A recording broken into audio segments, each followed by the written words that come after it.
Assalamualaikum warahmatullahi wabarakatuh. Perkenalkan, nama saya M. Prayoga Haritama dengan NIM 221091121015 angkatan PSKPS 2022 yang hari ini akan menjelaskan terkait anatomi urogenital pada pria dan juga wanita.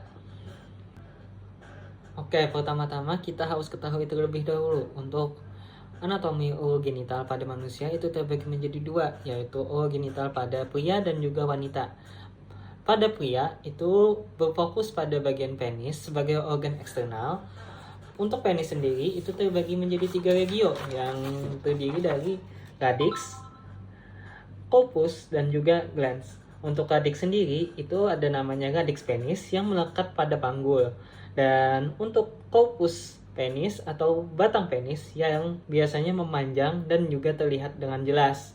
Habis itu ada glans penis yang merupakan ujung dari penis yang sering disebut dengan kepala penis. Pada bagian glans penis itu terdapat lubang uretra eksternal atau orificium uretra eksternal sebagai jalur keluarnya urin dan juga sperma. Tepat di bawah glans ini terdapat frenulum, yaitu lipatan kecil yang menghubungkan antara glans dan juga preputium pada kulup. Nah, untuk fakta menariknya, pada beberapa budaya dan juga medis, preputium akan diangkat melalui prosedur sirkumsisi atau biasanya orang awam menyebutnya dengan sunat. Oke, di sini saya akan menjelaskan terkait saluran penting di daerah urogenital, yaitu saluran uretra. Nah, jadi saluran uretra ini memiliki salah satu fungsi, yaitu jalur kemih, tractus urinarius yang berbentuk seperti tabung. Nah, atau selang memanjang. Fungsinya sendiri itu untuk mengosongkan daerah vesika urinaria atau kandung kemih, saluran untuk membuang urin. Antara laki-laki dan perempuan itu memiliki perbedaan pada tractus urinariusnya pada daerah panjangnya. Pada laki-laki, antara sistem urinari dan reproduksi menjadi salah satu saluran sementara. Untuk perempuan itu berbeda dikarenakan perbedaan anatomisnya. Untuk saluran panjang uretra maskulina itu 20 cm, sementara panjang uretra feminina itu 3,8 cm. Nah, kita hari ini akan fokus pada uretra milik laki-laki atau uretra maskulina. Nah, untuk uretra maskulina atau uretra pada laki-laki itu sebelum masuk kita akan membahas sekitar uretra, yaitu vesika urinaria yang di daerah sini, glandula prostatica, membrana peranea, dan corpus spongiosum, dan juga corpus spongiosa. Organ-organ ini akan menjadi dasar atas dari penamaan bagian-bagian pars dan juga di daerah uretra. Nah, uretra maskulina itu terbagi menjadi 4 pars, yaitu sesuai dengan namanya, intra di dalam, mural berkaitan dengan dinding, dan juga terletak di bagian dinding vesika urinaria tepat.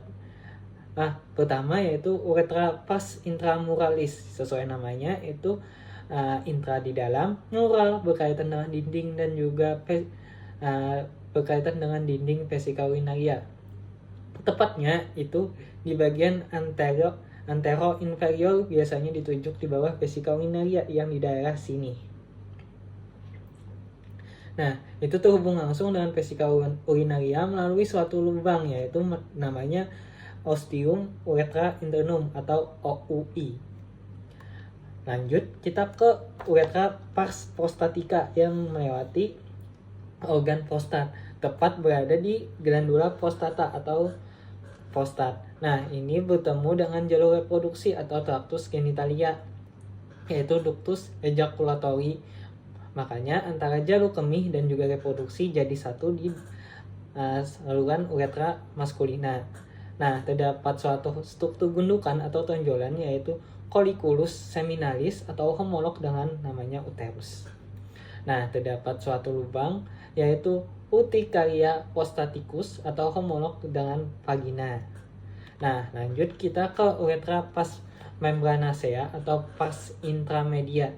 Bagian uretra paling pendek terletak tepat sebelum masuk ke dalam bulbus penis. Sesuai dengan namanya, membranacea itu berkaitan dengan membran karena menembus membrana perineia atau fascia diafragma urogenital inferior yang terletak di dasar panggul.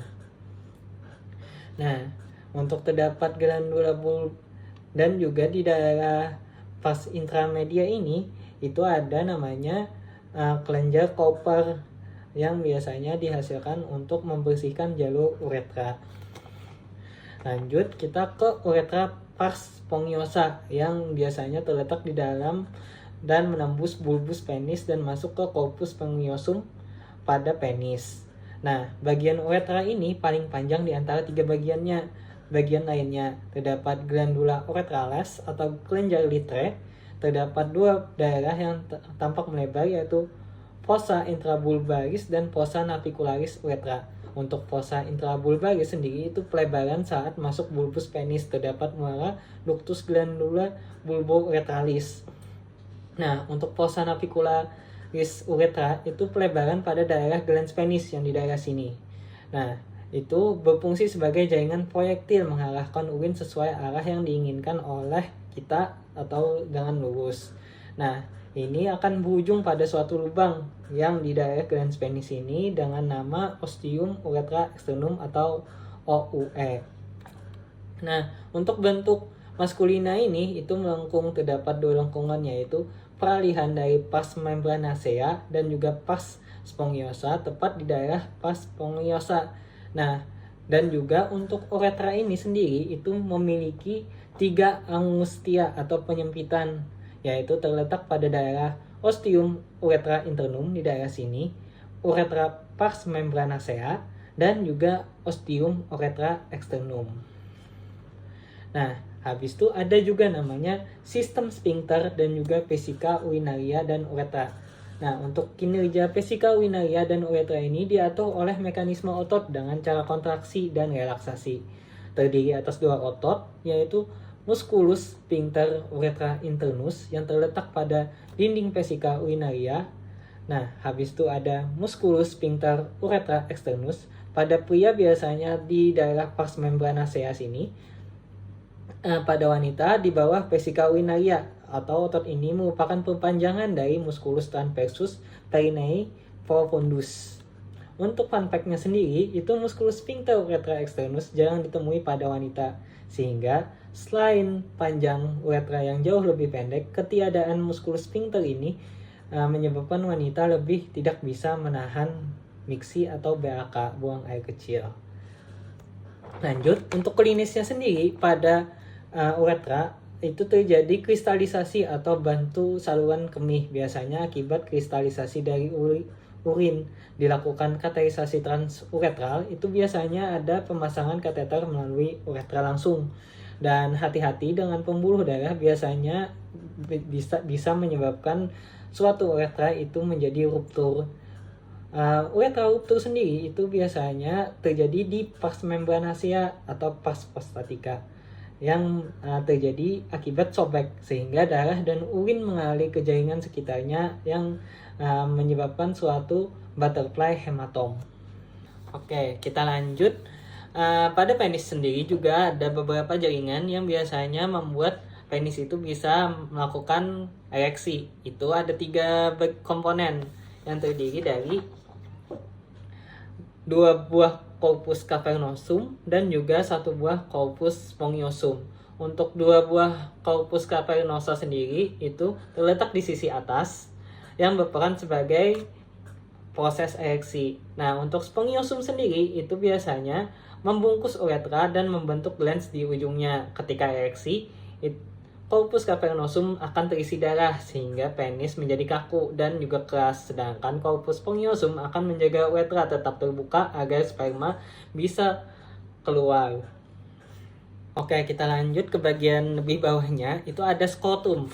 Jadi, untuk skrotum sendiri yang bagian saya tunjuk ini bukan di bagian dalam, itu skrotum adalah kantong kulit yang akan menggantung di bawah penis. Fungsinya sendiri itu agar menjaga suhu testis agar ideal untuk memproduksi sperma.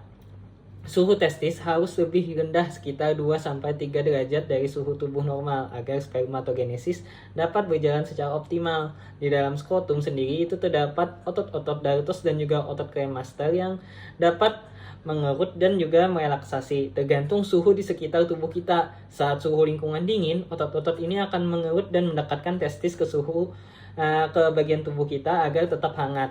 Tetapi jika suhu panas, otot-otot akan melakukan relaksasi sehingga testis menjauh dari tubuh dan menurunkan suhu di daerah skrotum.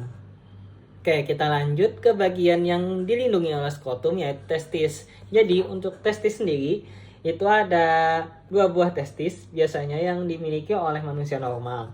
Di dalam sebuah skrotum biasanya ada 2 buah testis atau buah zakar. Masing-masing testis akan terhubung ke tubuh kita melalui spermatic cord. Oke, spermatic cord ini yang membawa pembuluh darah, saraf, dan juga vas deferens. Testis itu memiliki 2 fungsi utama, yaitu spermatogenesis yang biasanya memproduksi sel sperma dan juga produksi hormon testosteron, yaitu hormon utama pada pria yang mempengaruhi karakteristik seksual sekunder seperti suara berat, pertumbuhan otot, dan juga pola distribusi rambut di daerah tubuh. Kita tadi sudah menjelaskan terkait anatomi eksternal pada daerah urogenital pria, dari penis, skrotum, korpus, dan juga daerah testis. Kita lanjut ke bagian anatomi internalnya, dimulai dari epididymis. Jadi untuk epididymis sendiri itu adalah tempat diproduksinya sperma di bagian testis. Itu perjalanan pertamanya dari epididymis. Epididymis sendiri itu adalah saluran panjang yang menempel di sini di bagian belakang testis yang terbentuk seperti koma atau huruf C. Nah, epididymis sendiri itu terbagi menjadi 3, ada kaput, badan, dan juga ekor atau kaput, korpus, dan ekor atau cauda. Jadi untuk kaput sendiri itu bagian yang menerima sperma dari testis. Badan atau korpus itu adalah berfungsi sebagai tempat pematangan sperma, dan juga ekor atau cauda tempat penyimpanan sperma yang siap untuk dikeluarkan. Di epididymis sendiri, sperma belajar berenang. Proses ini disebut sebagai pemulihan motilitas, di mana sperma semula tidak aktif menjadi mampu bergerak aktif. Proses ini penting agar sperma bisa menembus sel telur nanti. Oke, setelah dari cauda atau ekor epididymis, itu sperma akan dijalurkan ke daerah vas deferens. Untuk vas deferens sendiri itu adalah dari ekor epididymis nanti akan bergerak sperma menuju ke daerah sini. Nah, untuk vas deferens sendiri itu adalah saluran tebal dan lurus yang membentang dari skrotum melewati kanal inguinalis hingga masuk ke rongga pelvis. Nanti vas deferens memiliki dinding otot yang kuat, berfungsi mendorong sperma dengan gerakan peristaltik saat ejakulasi nanti. Di ujungnya, vas deferens melebar membentuk sebuah ampula yang berfungsi sebagai ruang penyimpanan sperma sementara sebelum bercampur dengan cairan kelenjar aksesoria. Tadi kita kan sudah melewati perjalanan sperma dari matang sampai siap untuk dikeluarkan. Nah, setelah siap dikeluarkan, sperma akan ditampung di daerah namanya vesicula seminalis. Jadi dari daerah dari vas deferens ini akan berjalan ke atas dan akan stop di semina vesicularis.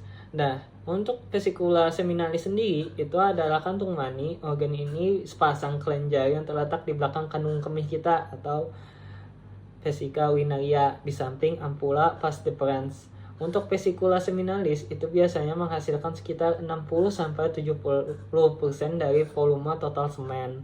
Cairan ini mengandung fruktosa, zat energi utama bagi sperma, serta zat lain seperti prostaglandin yang membantu pergerakan sperma di saluran reproduksi wanita. Nah, jadi untuk fruktosa ini sangat penting. Tanpanya sperma tidak akan mempunyai energi untuk berenang menuju sel telur pada wanita. Oke, kita lanjut. Tadi kan kita sudah membahas terkait epididymis, kita lanjut ke funiculus spermaticus. Jadi funiculus itu artinya tali, spermaticus artinya berkaitan dengan sperma, dalam hal ini yaitu testis. Nah, funiculus spermaticus itu sendiri adalah struktur pengikat layaknya tali yang berfungsi sebagai pengait testis ke tubuh. Perlu diketahui, testis kita ini sebenarnya menggantung layaknya mainan lato-lato. Nah, Puniculus spermaticus ini berbentuk seperti selang dengan panjang 7,5 cm, memiliki beberapa struktur lain di dalamnya. Fungsi struktur di dalam Puniculus spermaticus adalah menyuplai testis baik sebagai pelindung, memvaskularisasi, serta menginervasi testis sehingga dalam bentuk optimal. Testis pada masa embrio terletak pada regio lumbal, dan seiring perkembangan dan pertumbuhan tubuh, testis akan turun menuju regio inguinal descensus testis. Nah, rute perjalanan testis menuju skrotum itu melewati annulus inguinalis superficialis, canalis inguinalis, dan annulus inguinalis profundus. Nah, proses inilah yang membuat struktur testikular di dalam Puniculus spermaticus berjalan memanjang mulai daerah bagian perut bagian bawah hingga ke daerah skrotum sini. Nah, untuk lapisan-lapisannya sendiri untuk lapisan-lapisannya sendiri itu terbagi menjadi 2 lapisan, yaitu lapisan luar dan juga lapisan dalam. Nah, untuk lapisan luar itu tersusun dari 2 struktur dari luar, yaitu daerah kutis dan juga tunica dartos. Nah, untuk lapisan dalamnya sendiri itu terdiri dari 3 lapisan struktur, mulai dari luar ke dalam. Itu ada fascia spermatica externa, fascia cremasterika, dan juga fascia spermatica interna. Nah, untuk fascia cremasterika itu tersusun dari musculus cremaster, merupakan perpanjangan dari musculus obliquus externus abdominis, berfungsi untuk mengatur suhu testis untuk tidak terlalu dingin. Menggunakan kontraksi, testis naik akan mengerut dan juga panas. Relaksasi, testis juga akan mulai mengendor dan turun. Nah, habis itu ada fascia spermatica interna, yang merupakan perpanjangan dari musculus transversus abdominis. Nah, untuk isi Puniculus spermaticus sendiri itu ada 3 buah arteri. Ada ductus deferentis, arteri testicularis, dan arteri cremasterika. Arteri ductus deferentis sendiri itu adalah vaskularisasi dari bagian vas deferens. Arteri testicularis itu vaskularisasi bagi testis, dan arteri cremasterika adalah vaskularisasi bagi musculus cremaster. Nah, ada 3 buah nervus juga di daerah sini, yaitu nervus genitofemoralis, ramus genitalis, yaitu cabang plexus lumbalis di ductus deferens, dan juga ada plexus testicularis, yaitu cabang plexus aorta di bagian tengah. Nah, 3 struktur lainnya juga ada, yaitu ductus deferens, yaitu perpanjangan dari cauda epididymis, yaitu vas puniculus, plexus pampiniformis berupa struktur vena yang menyertai arteri testicularis, dan juga vasa lymphatica, yaitu pembuluh limpa yang menuju ductus lumbalis. Habis itu untuk klinisnya sendiri itu di daerah testis ini ada torsio testis, yaitu peristiwa di mana testis terpelintir sehingga menyebabkan struktur di dalam Puniculus spermaticus ikut terpelintir. Nah, ini menyebabkan testis tidak dapat mendapatkan vaskularisasi dan inervasi yang optimal hingga berujung infertil atau kemandulan pada seseorang. Habis itu ada namanya varicocele. Itu pembesaran pada pembuluhan vena, yaitu plexus pampiniformis. Kondisi ini ketika katup vena dan dari skrotum itu tidak bisa menutup dengan optimal dan menyebabkan darah itu mengendap. Lanjut, itu ada hidrokal. Itu adalah kondisi masuknya cairan pada kantung skrotum yang biasanya terjadi dikarenakan adanya bayi di mana kanal inguinalis tidak menutup saat proses turunnya testis. Kan tadi ada di vesicula seminalis. Nah, vesicula seminalis ini nanti akan dilanjutkan ke ductus ejaculatorius atau ejaculatory duct, ampula vas deferens yang bergabung dengan ductus vesicula seminalis. Nah, ductus ejaculatorius ini saluran pendek yang menembus daerah prostat yang di daerah sini dan bermuara ke uretra prostatika. Saat ejakulasi, nanti spermanya disimpan di ampula bercampur dengan cairan vesicula seminalis, lalu didorong masuk ke dalam uretra melalui ductus ejaculatorius di daerah sini. Tadi saya menotis terkait prostat. Nah, kita lanjut ke salah satu kelenjar terbesar pada sistem genitalia pria, yaitu prostat.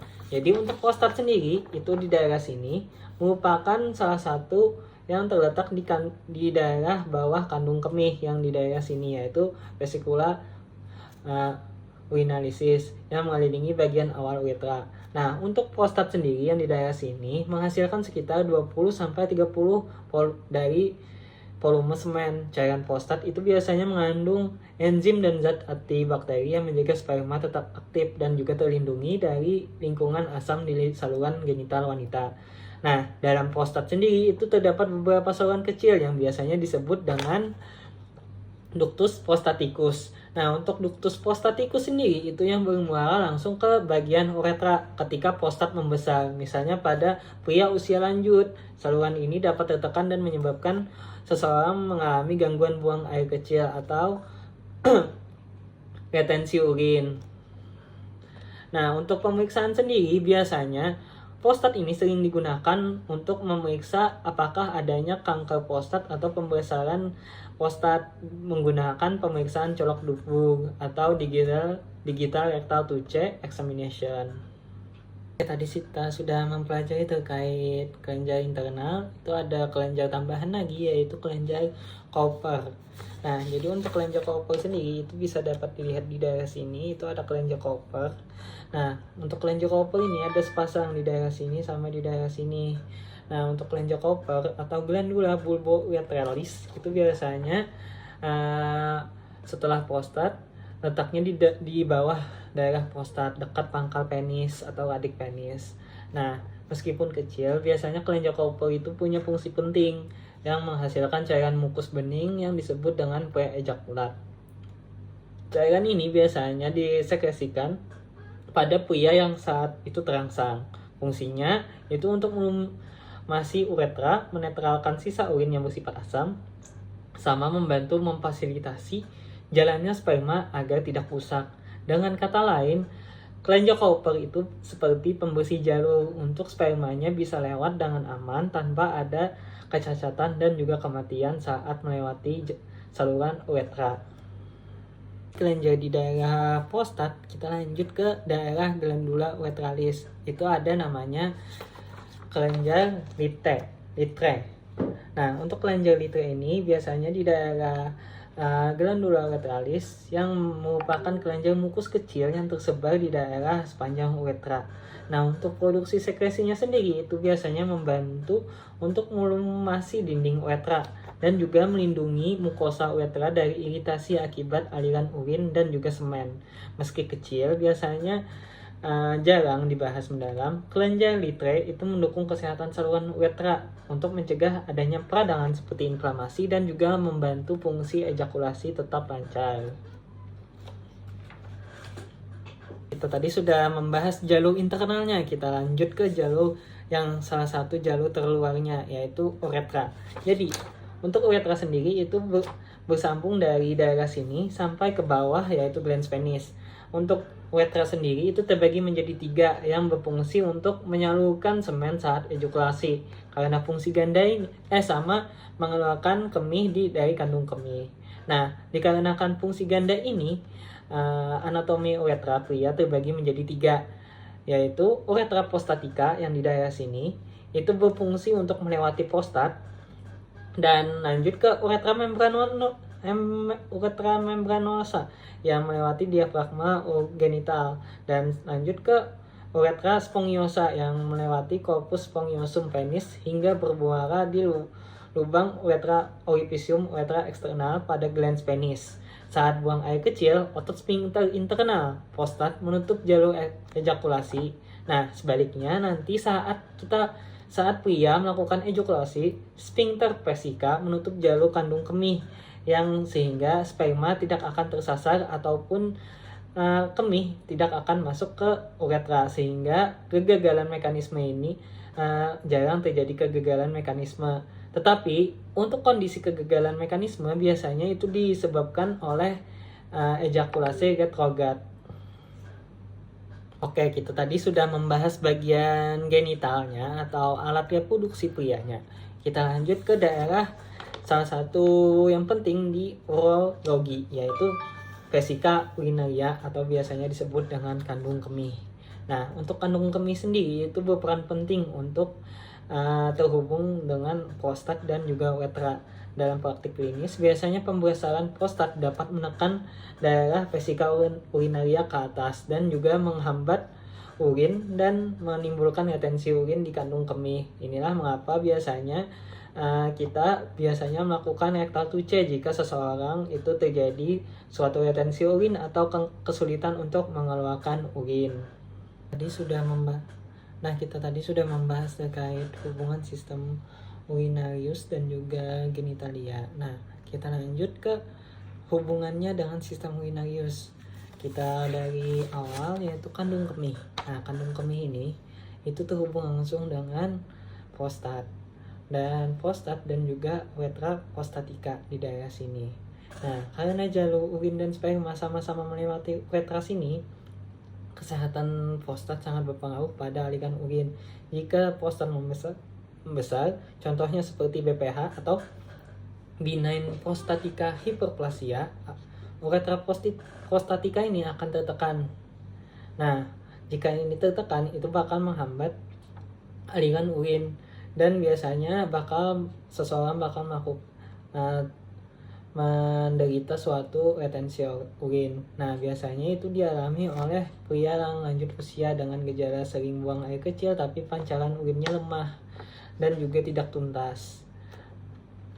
Lanjut kita ke sistem endokrin. Nah, untuk urogenital sendiri itu biasanya terhubung langsung dengan sistem endokrin atau sistem hormonal pada tubuh seseorang, terutama hormon testosteron yang biasanya diproduksi oleh sel Leydig di bagian testis kita. Sel Leydig di bagian testis kita. Nah, sel Leydig ini itu akan memproduksi hormon yang berpengaruh pada aspek-aspek seperti mengatur bentuknya sperma atau spermatogenesis, membentuk karakteristik seksual sekunder seperti suara lebih berat, pertumbuhan otot, jenggot, dan juga rambut dada. Nah, hal ini juga mempengaruhi sistem libido atau syahwat pada seseorang.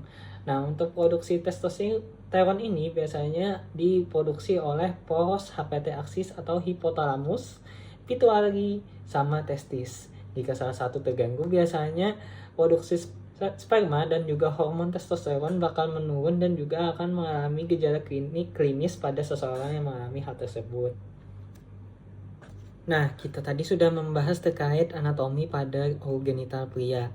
Nah, selain anatominya, kita harus juga berfokus pada daerah klinis atau beberapa kondisi klinis yang biasanya terjadi di daerah anatomi urogenital. Contohnya, varicocele. Nah, untuk varicocele ini biasanya terjadi pelebaran pembuluh pena di daerah skrotum. Nah, ini mirip seperti varises di daerah kaki kita yang bisa menurunkan kualitas sperma karena meningkatkan suhu testis. Ditandai dengan skrotum yang tampak seperti kantong cacing yang diraba. Habis itu ada hernia inguinalis. Hernia inguinalis ini terjadi jika sebagian usus turun melalui kanalis inguinalis di daerah skrotum. Nah, jika usus ini atau ileum ini turun ke daerah skrotum, itu sering terjadi jika pria karena jalur spermatic cord itu melewati kanalis ini. Gejalanya itu benjolan di selangkangan yang membesar saat batuk dan juga mengenjan. Selain hernia inguinalis, ada juga namanya prostatitis. Prostatitis ini biasanya adalah peradangan pada prostat yang bisa disebabkan oleh infeksi suatu bakteri. Nah, gejalanya sendiri itu nyeri saat buang air kecil, demam, sama nyeri panggul. Penanganannya sendiri itu biasanya digunakan antibiotik dan juga perawatan medis sesuai penyebab bakterinya. Nah, salah satu yang paling parah yaitu karsinoma prostatika atau kanker prostat. Salah satu kanker yang tersering dialami oleh pria lanjut dewasa. Nah, untuk menghindari hal tersebut, kita melakukan deteksi dini yang menggunakan rectal to C atau colok dubur di daerah anus kita untuk mendeteksi apakah ada pembesaran yang tidak normal di daerah prostat. Lanjut, ada namanya ejakulasi retrograd atau kondisi ketika sperma masuk ke kandung kemih alih-alih melalui ke uretra.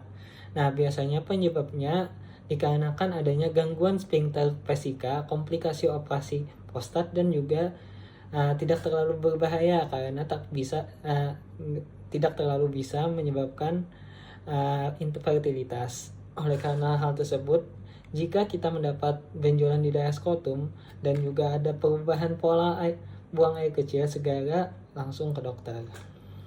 Oke, dari yang sebelum-sebelumnya kita sudah membahas terkait sistem genitalia dan urologi pada pria. Kita rangkum dari poin-poin yang penting. Dari yang pertama itu kita memulai dari organ genitalia eksternal, yaitu penis, skrotum, dan juga testis. Ketiganya memiliki peran penting. Sebagai penis adalah jalur untuk keluarnya urin dan juga sperma, skrotum sebagai pengatur suhu testis, dan juga testis sebagai tempat produksi sperma dan juga hormon testosteron yang sangat penting untuk pertumbuhan sekunder pada seorang pria. Kedua, kita juga mendalami struktur internal pada genitalia pria. Sperma yang diproduksi oleh testis akan diperbaiki dan juga disimpan di daerah epididymis, lalu mengalir sampai daerah akar dari epididymis yang melalui vas deferens, melewati ampula dan juga bercampur dengan cairan nutrisi dan juga dari vesikula seminalis dan juga prostatika, sebelum akhirnya melalui uretra. Dan poin ketiga, kita juga mengenal terkait kelenjar pendukung seperti kelenjar Cooper dan juga kelenjar Litre yang meskipun kecil, perannya sangat penting untuk menjaga jalur uretra tetap aman dan juga tidak ada urin yang menghambat sperma untuk berjalan. Dan poin terakhir yaitu poin keempat, kita juga melihat hubungan erat antara sistem genitalia dengan sistem urinarius dan juga sistem endokrin. Prostat yang membesar juga bisa mempengaruhi aliran urin atau terjadinya retensi urin pada seorang pria, sedangkan hormon testosteron dari testis mempengaruhi banyak aspek tubuh pria seperti pertumbuhan jenggot, pertumbuhan rambut di daerah badan, dan juga suara membesar, yaitu biasanya disebut dengan pertumbuhan sekunder. Dan poin kelima, ini juga menyinggung beberapa kondisi klinis seperti varikokel, hernia inguinalis, prostatis, dan karsinoma prostatika, dan juga ejakulasi retrograd. Semua ini bisa dicegah dengan lebih dini jika seseorang dapat mengenal manifestasi klinis dari penyakit tersebut. Mungkin itu saja dari saya. Mohon maaf jika ada kesalahan. Terima kasih. Wassalamualaikum warahmatullahi wabarakatuh.